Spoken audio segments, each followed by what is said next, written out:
Let's take a look at how we can hit an Ezekiel from the back. So all this is making sure you can create an angle against your partner, okay? So I have my basic standard seatbelt here. Oh, let's just hang out for the starters. We're just gonna hang out here. Now, the big thing is my right hand, the hand I need to set this choke, is too low on his chest.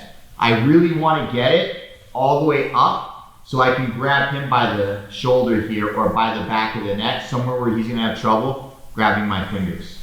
So while we're in this position, it can be a difficult thing to get my hand all the way up there.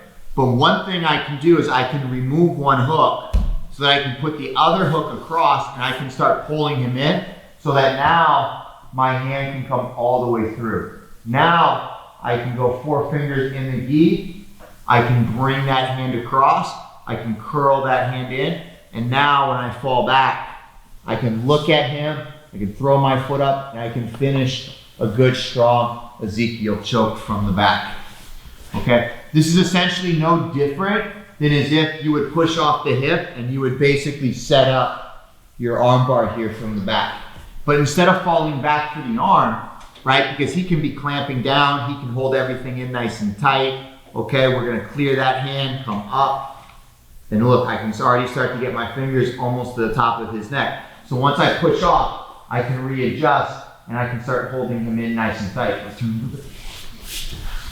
One of the things that I like to do once I go for this is my left hand here goes to the bottom part of his hip to keep him in close. So while he's playing defense to all these grips, and I'm in this position, once I put my foot to his hip and I cheat that corner and I come up, this can be a dangerous part. So I'm just gonna grab onto his hip and his belt here to hold him in nice and tight, because his job is to put his back to the floor and escape. So I wanna make sure that that hip down here doesn't escape. I wanna keep him in nice and close and clamp this knee so that he can't go anywhere. And then I can use this, even though my hand isn't all the way up, it's high enough on his collar so that when I pull him up and I can get to here, my hand can shoot all the way through, okay?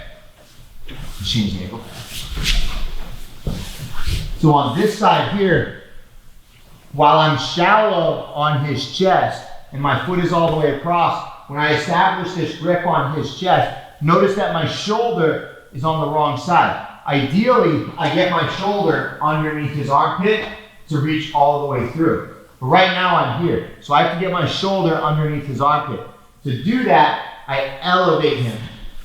There, and now I drop him, and now my hand is all the way through. Okay, so I'm just rocking the ship a little bit.